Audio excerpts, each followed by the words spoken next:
Olá para todos, vamos dar isso aqui a nossa segunda aulinha, né? Na verdade, de revisão, que é o pedacinho da revisão do conteúdo da aula anterior, né? E vamos que vamos, let's travel together. O que nós tínhamos feito? Nós vimos o seguinte, nas aulas precedentes, na verdade, lá na segunda-feira, nós tínhamos visto, no finalzinho aqui, depois de ter olhado várias coisinhas sobre o Poder Judiciário, nós vimos aqui um pouco da desconcentração administrativa. A desconcentração administrativa nada mais é do que a transferência específica de poderes, né, de um órgão para outro órgão, de presidente para ministro, de prefeito para secretário, de governador para secretário. Aí nós entramos na aula de ontem, né, que foi o nosso segundo dia de cursinho, que nós frisamos aqui mais uma vez a desconcentração administrativa, a imputação volitiva, né, que é você atribuir responsabilidade para um outro órgão aqui, teria do órgão criado por outro OGR, que isso aqui acontece presidente, governador, prefeito, né, secretários aqui, diretores e subalternos, certo? Bom, depois nós vimos também o que? Vimos aqui um pouquinho, né, de uma lógica do recurso administrativo próprio. O recurso administrativo próprio, ele é assim porque ele é uma coisa que acontece naturalmente dentro de uma pessoa da administração pública, é uma coisa normal. O anormal é um recurso administrativo impróprio, que é aquele que acontece quando você criou uma outra pessoa jurídica e aí internamente o conflito, se não vier a se resolver, será resolvido pelo órgão ao qual aquela nova entidade está vinculada. Não que exista uma vinculação a ponto de ser controle hierárquico, mas sim um controle finalístico. Depois eu volto aqui para conversar sobre esse pedacinho. Mas seja como for, estávamos dizendo aqui sobre a desconcentração administrativa e eventuais conflitos que venham a acontecer dentro daquela entidade é resolvido lá dentro mesmo, é natural isso aqui.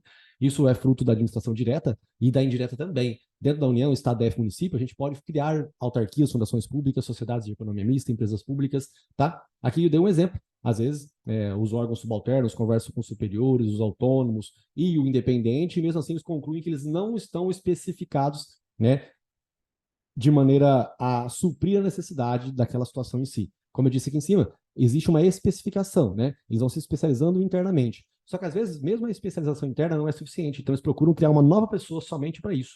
Né? Por meio de lei, cria-se uma autarquia. Olha só, cada ente federativo pode criar as suas quatro entidades ali da administração pública indireta. Isso aqui é uma descentralização administrativa, tá? E aí, é assim que você forma a autarquia, é criado por meio de lei.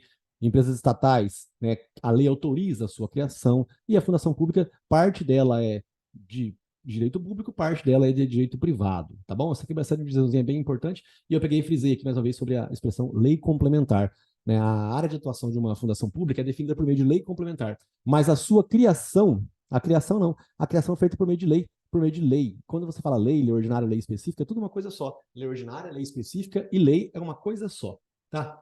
Lei complementar, quando você lê lei complementar, é porque realmente é lei complementar. Vai estar escrito especificamente isso. Eu frisei esse assunto por conta de que na aula anterior, no dia primeiro, nós tínhamos visto, né, o quê? Tínhamos visto aqui alguns tributos que são de competência, né? Na verdade são de competência da União, mas são tributos criados por meio de lei complementar, que é o imposto sobre grande fortuna, empréstimo compulsório, contribuição social e impostos residuais, tá? Então, algumas coisinhas você vai anotando, vai fazendo uma lista de situações de lei complementar, tá bom? Da descentralização administrativa, eu peguei, fiz esse desenho para justificar o porquê que se cria, às vezes, uma autarquia de regime especial, uma agência reguladora. Por que vem a criar isso? Porque nós tínhamos a evolução dos direitos humanos, né? Antes dos direitos de primeira dimensão, o rei fazia tudo o que ele queria, correto? Aí vem o povo e fala, não, o rei, dá uma segurada aí que a gente quer um pouco de liberdade, queremos ter direito à herança, propriedade, né? Votar, ser votado, a gente quer liberdade, certo? Aí vem o quê? Vem uma desigualdade absurda por conta da libertinagem, que foi confundida com liberdade, e aí na segunda dimensão as pessoas voltam a pedir o apoio do rei. O rei, volta pra gente, por favor, ajuda a gente para trazer igualdade, educação, saúde. O rei até volta. Só que quando ele volta, o que acontece? Ele volta e aí o custo aumenta muito. Então acaba que ele ficaria parecendo com o ato antes da primeira dimensão. Para que isso não aconteça, ele sim, ele volta, mas ele permite que particulares prestem serviço público. Essa é a ideia do neoliberalismo. Só que o particular prestando serviço público, se fosse para pensar, ele iria começar a colocar o valor alto igual na primeira dimensão, que é na época da Revolução Industrial. Só que aí acontece, o próprio poder público ele traz essa nova liberdade, mas de que maneira? A regulamentá-la por meio da Anatel, por exemplo, Anvisa, ANAC, certo? Agência Nacional de Aviação Civil, Agência Nacional de Energia Elétrica, Agência Nacional de Transportes Terrestres, né? Agência Nacional de Telefonia. Imagina que a Oi, a TIM, a Vivo, claro, são particulares o quê? Particulares que estão prestando serviço público de telefonia no país. Então, eles estão agindo em nome do Estado, mas fiscalizados pelo Estado, certo? Esse pedacinho aqui é bem complexo, na verdade vale muito a pena entendê-lo com propriedade. Bom, mais uma vez, comentando aqui sobre a criação de uma pessoa especificamente. Internamente não foi possível descobrir um entorpecente específico, não está na lei de drogas, né? E aí, o que a gente faz? A gente tem que encontrar uma forma de sempre ter, sendo atualizado bem rápido, quais são os entorpecentes que devem ser proibidos, que são proibidos. Então, baseado nisso, eles vão lá internamente e procuram criar o que? Anvisa. Imagina que o policial encontrou um negócio e não sabe o que é, o delegado não sabe o que é, o ministro da Segurança não sabe o que é, o presidente não sabe o que é, ele fala, realmente, a nossa especialização interna não foi suficiente. Então, como a nossa especialização não foi suficiente, nós precisamos criar uma nova pessoa. Aí o Poder Legislativo, né, ele vai lá e cria uma autarquia. Ele cria uma autarquia, certo? Por exemplo, a Agência Nacional de Vigilância Sanitária, né? E aí o Ministério que ajudou a recomendar a criação dessa Anvisa, ele vai supervisionar para verificar se ela está alcançando o seu fim ou não. Né? Aqui nós temos um controle finalístico, porque ele que ajudou a recomendar essa criação dessa Anvisa, porque especificamente internamente eles não estavam sendo suficientes, ele que ajudou a recomendar a criação disso aqui, então ele vai supervisionar, ele vai cuidar da situação em si. E, eventualmente, a própria lei que criou essa autarquia pode ter dentro da própria lei a menção de que eventual conflito que venha a acontecer dentro dessa entidade aqui, dessa autarquia, dessa agência reguladora, né, que eventual conflito que venha a ocorrer aqui seja resolvido no ministério que a supervisiona. Então, esse aqui seria um recurso administrativo impróprio. É impróprio porque não é próprio. Tá? O próprio é aquele que nós vimos no comecinho dessa aulinha aqui agora. Tá bom? Gente, depois nós começamos a adentrar aqui na logística do controle de constitucionalidade. Né? Do controle de constitucionalidade, a gente tem a ideia de que a Constituição é o livro que deve ser respeitado por toda a administração pública. Tá? Tudo tem que ser feito de acordo com a Constituição. Qualquer coisa que não estiver de acordo com a Constituição, peraí, deixa eu fechar um negócio aqui.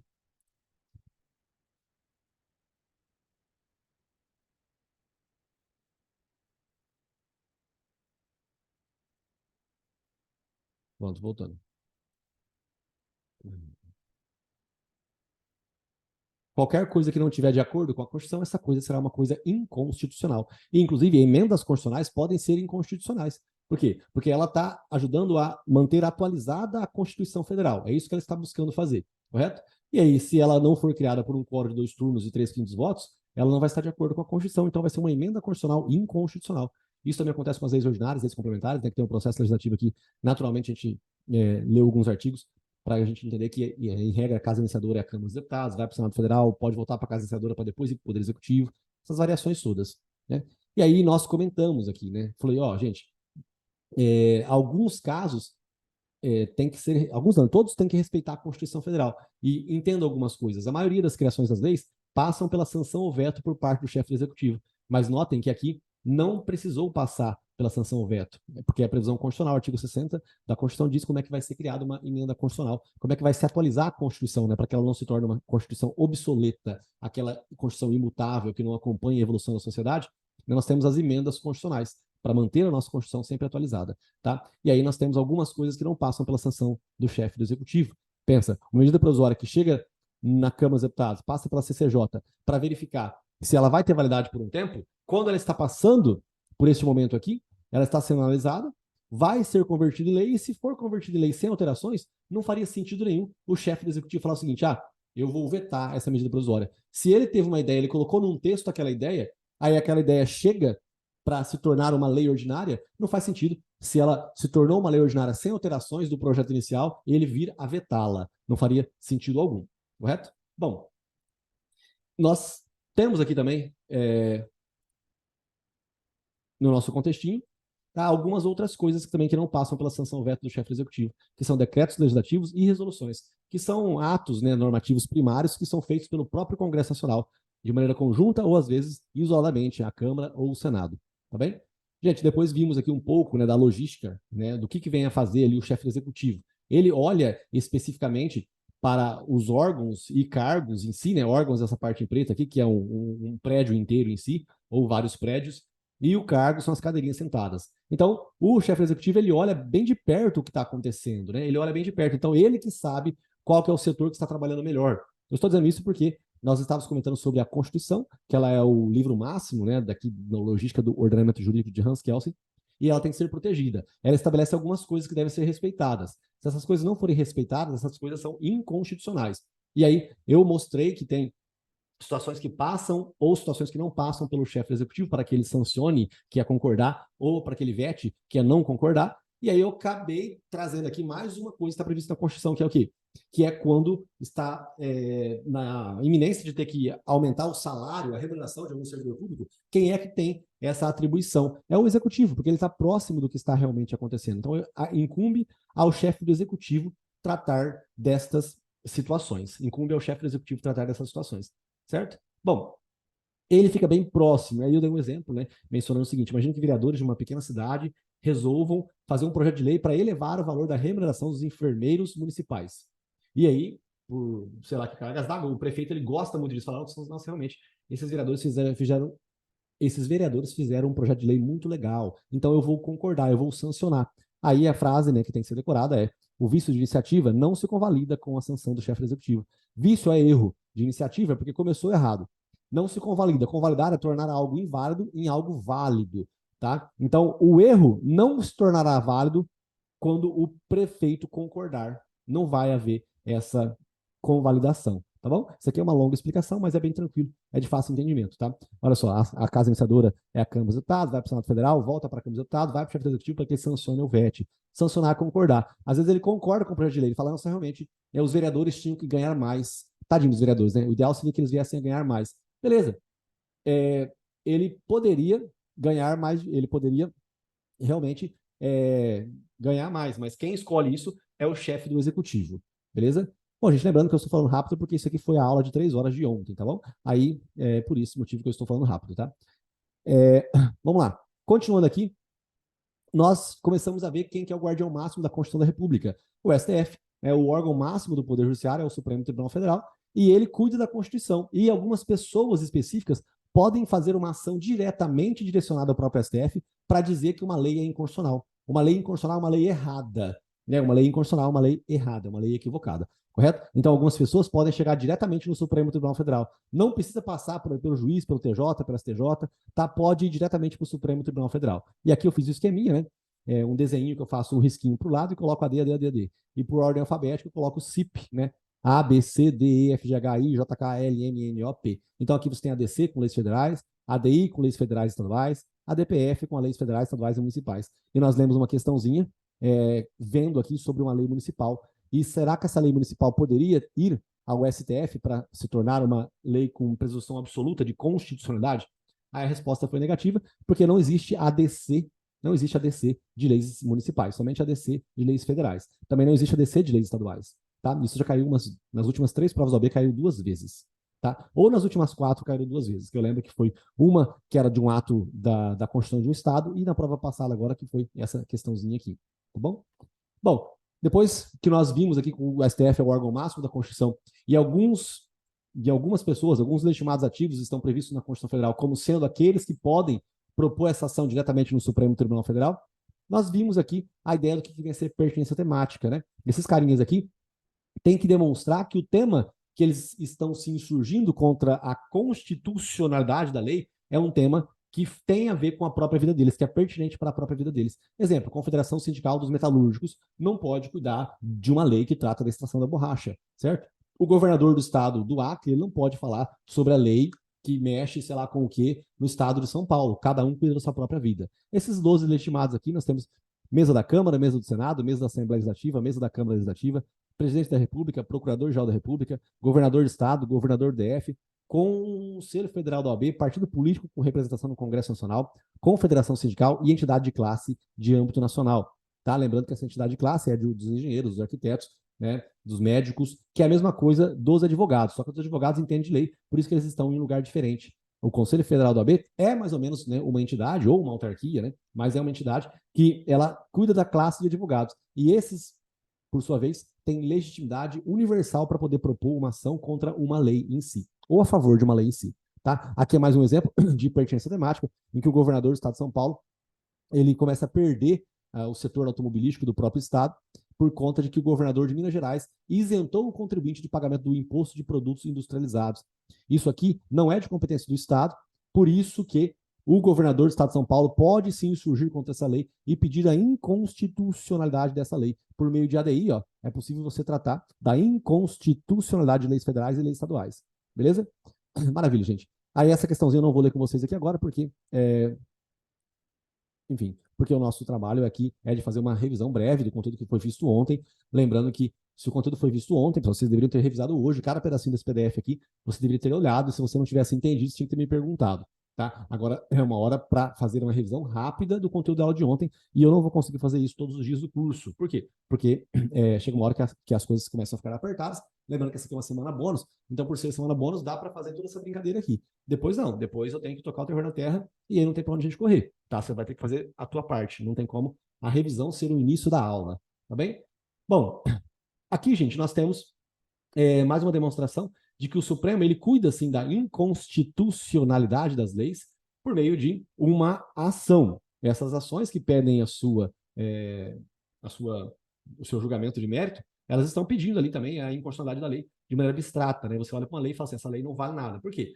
Porque essa lei é uma lei que ela é utilizada para que o executivo aplique o que está escrito na lei, né? Porque a lei existe e aí a ideia é que essa lei que existe ela seja executada pelo direito administrativo, né? Que é o poder executivo, que é o servidor público. Então imagina que uma lei foi criada errada lá em 2007. E aí essa lei foi criada errada em 2007 e vem até 2024. Quando essa lei é declarada inconstitucional, significa que todos os atos administrativos que foram feitos na vigência daquela lei foram atos que estavam em desconformidade com a Constituição, certo? Então, a regra é que esses atos são todos anulados. Por quê? Porque você teve que dizer que a lei é inconstitucional. Se a lei é inconstitucional, ela nunca deveria ter existido. Se ela não deveria ter existido, consequentemente, o que foi feito amparado nela não está de acordo com a Constituição, então deve ser anulado também. Essa é a regra, o efeito Extunc. Mas você já parou para pensar qual que é o caos que iria vir a ocorrer por conta dessa insegurança jurídica, né? Em 2015, você teve um ato praticado por um auditor fiscal do trabalho, auditor fiscal federal, e aí você acreditava que aquilo estava correto, de repente aquilo é anulado, vira um inferno na tua vida, tá? Isso é muito complicado. Então, para que se evite essas inseguranças jurídicas, o Supremo ele pode modular os efeitos temporais da decisão do controle de constitucionalidade. Ele modula esse efeito por meio de 2/3, tá? Essa é a modulação dos efeitos temporais de uma decisão. Tá? Por meio de 2/3, o Supremo ele pode alterar o efeito de Extunc para Exnunc, de efeitos retroativos para efeitos prospectivos. Imagina, né? Nós tivemos a CPMF um tempo atrás, que foi um tributo que foi pago pela população de maneira equivocada. Foi modulado os efeitos da sentença, a partir de tal data não teve mais que pagar aquilo, mas o que havia sido pago não teria o contribuinte direito à repetição de débito, de pegar o dinheiro de volta. Tá? Aí eu só fiz um comentário aqui, mais uma vez, empréstimo compulsório criado por medida complementar. Imagina que em 2000 ele foi criado por lei ordinária, e aí ele vale por 24 anos, né? Lógico que o empréstimo compulsório é uma coisa rápida, mas imagina que ele vale por 24 anos, e aí, de repente, é declarado inconstitucional porque ele foi criado por meio de lei ordinária e não por meio de lei complementar. Teve um vício aqui no quórum de aprovação, né, da validade dessa lei. Bom, aí o que o Supremo vai fazer? Ele vai devolver o dinheiro da população? Não. Ele vai modular os efeitos temporais, ou seja, a partir de agora ninguém mais vai ter que pagar, só que o que foi pagado errado vai continuar errado, tá bom? Esses foram conversas, né, a respeito do controle concentrado de constitucionalidade. Lógico que tem muito mais aqui, tem que falar bastante coisa sobre a DPF, que ela cuida de coisas anteriores da Constituição também, né? Ela cuida, inclusive, de atos concretos, como, por exemplo, um ato de um prefeito que declara a necessidade de um bem público e na verdade, necessidade de um bem em particular, mas é mentira, ou de um ato de um juiz que vai contra uma portaria ambiental, ofendendo um preceito fundamental. Bom, lembrando que eu estou falando aqui bem rapidinho, porque é uma revisão do conteúdo da aula que foi passada ontem, né, de 3 horas, tá, gente? E, enfim, mas dá para entender. Se você está vendo só essa aulinha aqui de revisão, dá para você entender, só que você tem que precisar um pouquinho mais, né? Talvez pausar aí um momento para ver o termo técnico que eu usei uma hora ou outra. Aqui é o controle difuso de constitucionalidade. É difuso porque qualquer juiz ou tribunal pode realizar, inclusive eles estão realizando agora. Imagina que você peça devolução do dinheiro que o seu avô perdeu na época do plano Collor, ou que o seu pai perdeu na época do plano Collor. Você pede o dinheiro, só que você vai dizer que a medida provisória que pediu para resgatar a poupança pública não estava de acordo com a Constituição. Então, esse é o pedido e esse é o fundamento. Tá? O juiz ele vai dar o dinheiro para você, isso é dar procedência ou improcedência no seu pedido. Mas ele vai ter que fazer uma análise de mérito anterior, que vai prejudicar. Na verdade, ele vai ter que fazer uma análise anterior que prejudica a análise desse mérito. Ele podia simplesmente dar ou não dar o dinheiro para você. Só acontece o seguinte, que para ele dar ou não dar o dinheiro, ele está julgando de acordo com a lei. E se você está dizendo que a lei não está de acordo com a Constituição, ele está meio que confuso com o que está acontecendo e ele acaba tendo que falar assim, bom, então eu acho realmente que essa lei não está de acordo com a Constituição ou que ela está de acordo com a Constituição. Se ele disser que ela não está de acordo com a Constituição, ele fez uma análise ali, né, uma questão que prejudicou a análise do mérito. Ele, antes de analisar o mérito, ele teve que fazer essa avaliação para verificar se essa lei estava de acordo ou não com a Constituição. Tá? Esse é o controle difuso. Qualquer juiz ou tribunal pode fazer. Um outro exemplo que eu dei é que antigamente a lei de crimes hediondos, ela não permitia progressão de regime, correto? E aí uma das pessoas que estavam presas, ela falou o seguinte, pô, eu sei que eu cometi o crime de estupro, mas estupro é feio, é hediondo, mas não é tão feio quanto matar 20 crianças queimadas. Então ele acreditava que ele tinha que ter tido um tratamento diferente, por isso que ele pede a progressão de regime, dizendo que a lei de crimes hediondos não está de acordo com a Constituição Federal. Tá? É isso que ele fala, ó, a lei de crimes hediondos não está de acordo com a Constituição Federal, então eu quero ter direito à progressão de regime. Foi o que ele pediu na época e ele acabou conseguindo, né? Por meio de habeas corpus, ele foi subindo, subindo, subindo e acabou conseguindo. Lembrando que, gente, o juiz faz controle de constitucionalidade, tá? Mas os tribunais não fazem, né? Desculpa.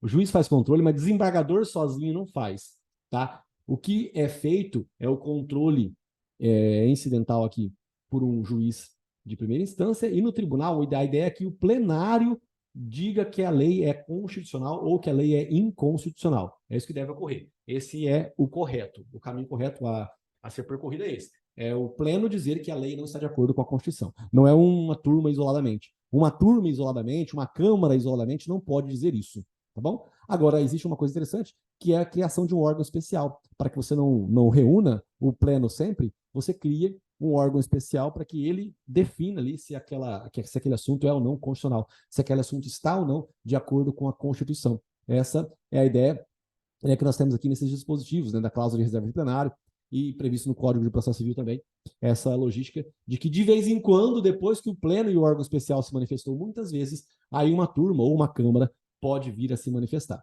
tá bom? Gente, esse foi o conteúdo da aula de ontem, tá? Então tecnicamente, o nosso conteúdo dessa revisãozinha do dia 2, e por isso que eu falei o assunto bem rápido aqui. Não sei se você conseguiu pegar tudo, mas a ideia é que tenha conseguido pegar tudo, né? Tanto é que não somente pegar tudo agora enquanto eu falo, mas sim ao longo do dia, de ter olhado o PDFzinho e ver qual que é o pedaço que você não entendeu e me perguntar, tá bom? Beleza, gente? É nóis.